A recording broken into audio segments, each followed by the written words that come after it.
Hello again, everybody.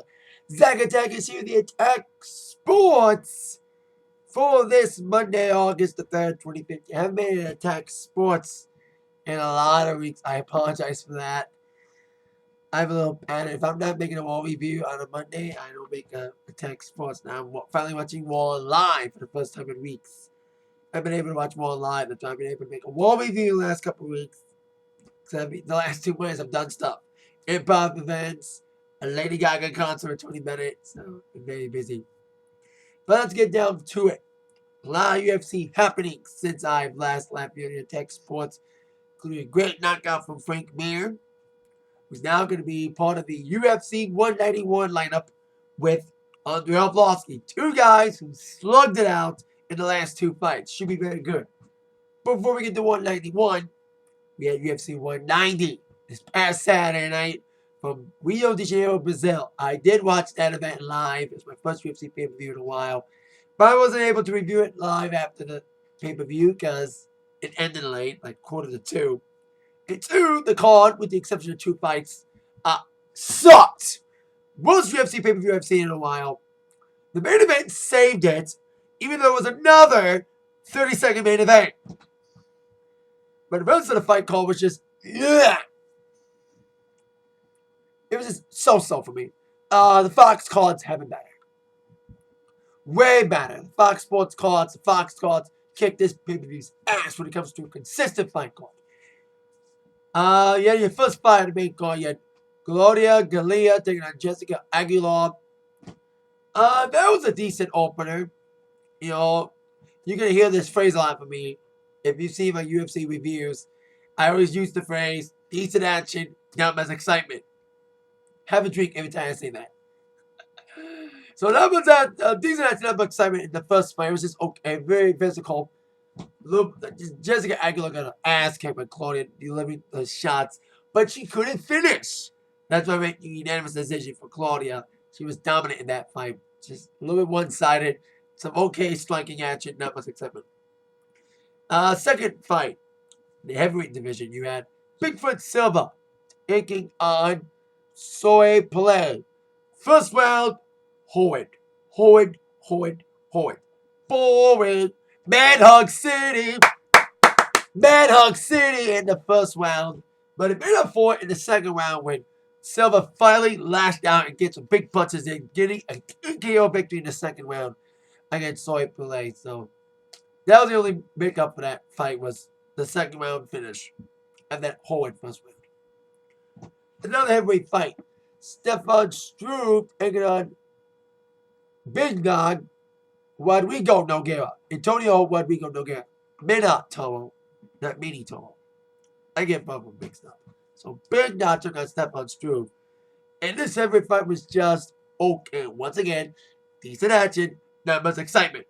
There's a good striking for both guys, but not a lot of excitement.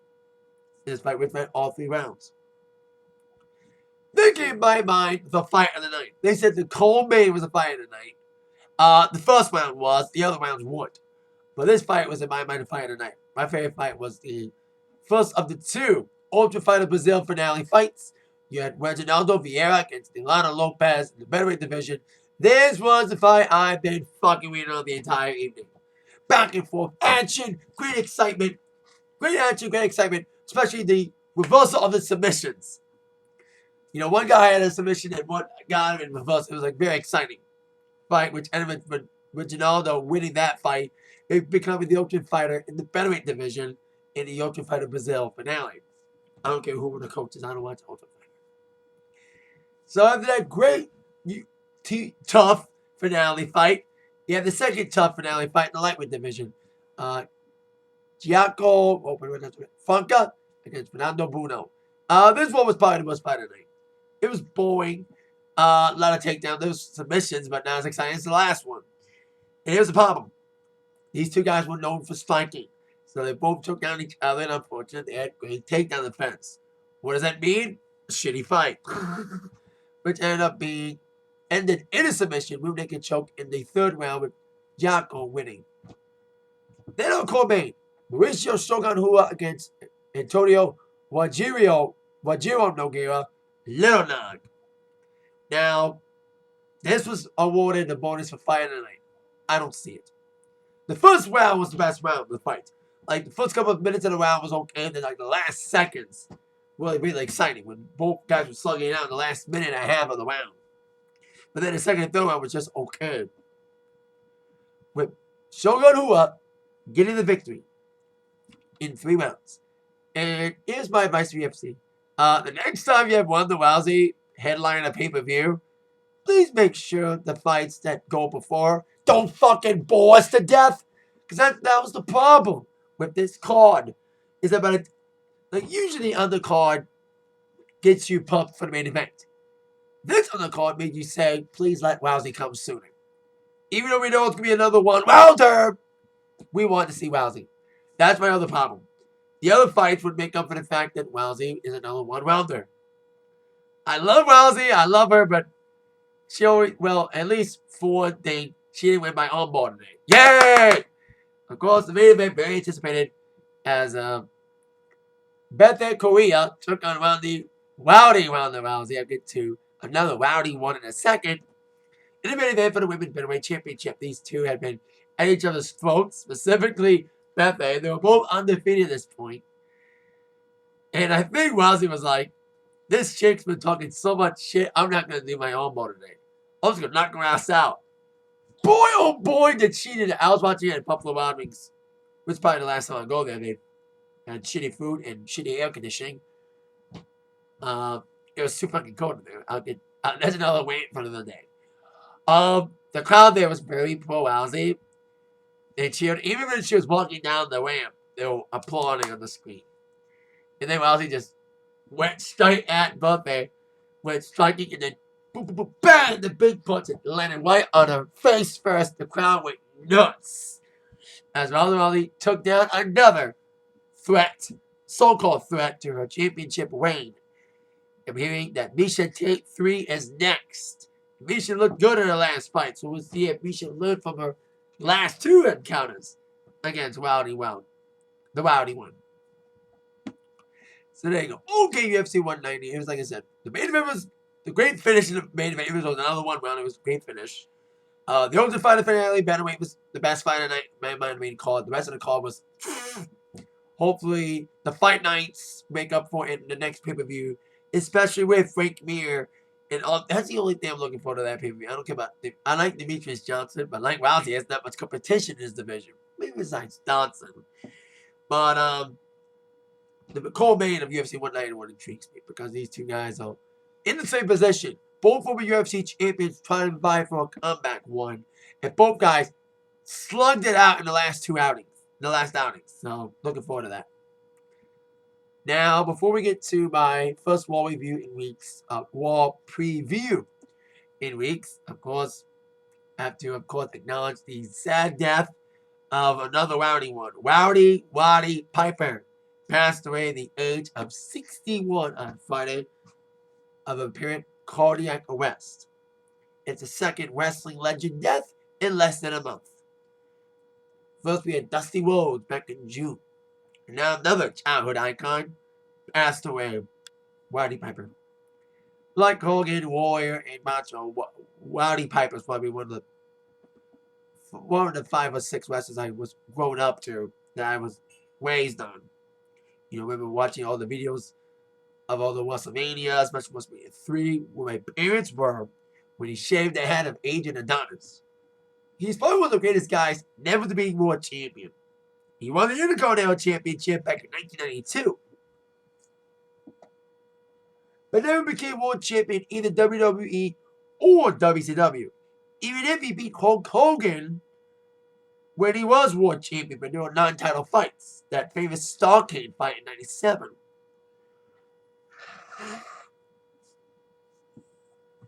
'96, 97 mistake. But besides his accomplishments in the ring as those revealed heels of all time, and having the most definitive talk show in the WWE history, Piper Spence, he had an accomplished movie career, especially They Live.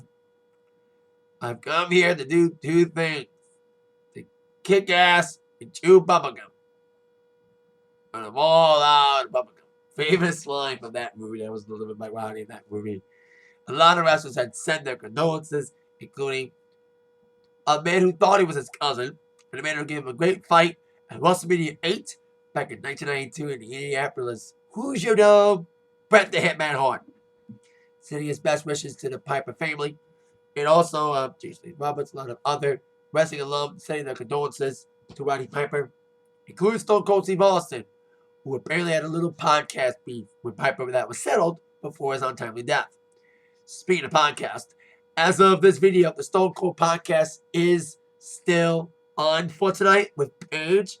There have been a lot of reports about preempting Stone Cold's podcast to make room for a tribute to Roddy Piper tonight. Maybe they're saving that for next week.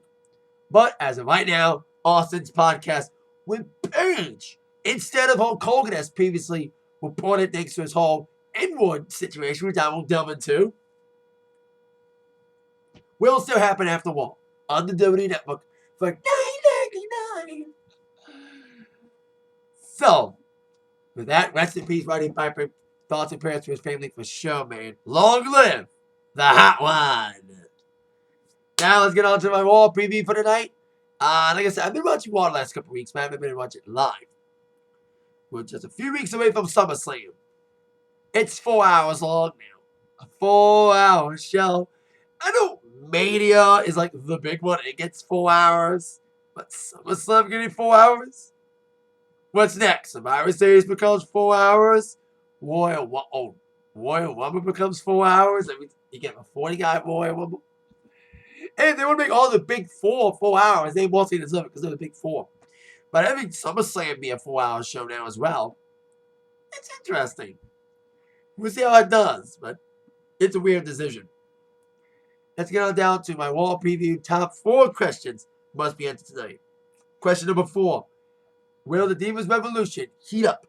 I'm glad the NXT Divas have been taking their spotlights as they should be on the main roster with great efforts thus far from Sasha, Becky, and Charlotte. And then hopefully they announce some SummerSlam matches soon. We're only 3 weeks away, including a possible Divas match involving Team Bam, Team Paige, and Team Bella. Even though Alicia Fox is taken out with a concussion that she suffered last week in the tag match that she had with Nikki Bella against Becky and Charlotte. So we'll see if that injury will take effect on any of the SummerSlam plans for the Divas. Speaking of injuries affecting SummerSlam plans, that leads to question number 3. What's the status of John Cena? He really be at SummerSlam, let alone even Raw tonight. He had a great match against Seth Rollins last week for the U.S. Championship, although I didn't like the fact they spoiled the ending of SummerSlam already, having Seth Rollins tap out to the SCFU. Thanks for giving away SummerSlam, guys! No, I'm kidding. I'm kidding. But the biggest news that came out of that match, besides Cena beating Rollins, is Cena getting a broken nose in the occasion. Big nasty knee to the face from Rollins, and Cena's nose was just crooked to hell. Apparently, Cena had emergency surgery last week and will be out for an undetermined amount of time. We don't know if he's going to be out for SummerSlam or not, because it looked like, thanks to Cena winning over Rollins, it would have given him a title opportunity. And I didn't want Cena to get the match against Rollins. Not only would it screw Rollins and bury him, it'll screw Kevin Owens from getting a SummerSlam moment. Because I was hoping Cena Owens 4 would finally take place. And Owens finally winning. So let's see what's up with Cena's status tonight for SummerSlam. I hope, here's what I think. Cena should be in 2 matches. Lose to Owens, then possibly, sadly, beat Rollins again. Well, but like I said, we'll see what's up with Cena tonight. Question number 2, speaking of SummerSlam, will we get any more matches for SummerSlam? We only know one match, the main event. Brock Lesnar against The Undertaker, which I'll talk about that in just a few seconds. The possible Cena Rollins match might be in jeopardy because of Cena's nose. We may see like a Neville match against Stardust. Maybe the Flash may get involved. We may see a tag team. Maybe I'm spelling a triple threat tag team title match with the Prime. Maybe Fatal 4-Way. The Primetime Players, Los Matadores, and the Lucha Dragons, who have beaten the tag team champions and Los Matadores, respectively, in New Day, who've been kind of getting involved by screwing the Primetime Players and inadvertently screwing Los Matadores as well last week against the Lucha Dragons. So we could see the triple threat or fatal 4-way tag team title affair. And of course, the Divas match. So we'll see what happens. See what happens. See if there's any new matches for SummerSlam made tonight, which I hope so. And now question number 1. What will go down between Brock Lesnar and possibly Taker? Now, we all saw what happened at Battleground. Undertaker returned, screwing Brock Lesnar out of the WWE World Heavyweight Championship. In my mind, Taker should have came after the match, not doing it. Because it didn't give Brock and Rollins an opportunity to end the match properly. Even if Lesnar was taking Seth Rollins to Suplex City. So we saw what happened, of course, the big brawl. I know we've seen these big brawls before, but the Taker Lesnar brawl 2 weeks ago was really good, really well done.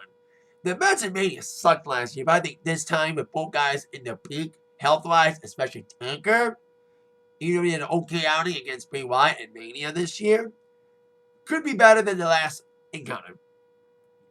So can't wait to see what happens with that match. And is it going to be the last match or not? If Rollins and Cena may not happen. We'll see what happens down the road to SummerSlam tonight on Monday Night Raw at 8/7 Central on USA Network.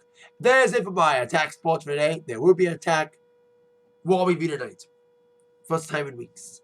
With that in mind, you've all been attacked by the sports news from Zach. See you later, yeah.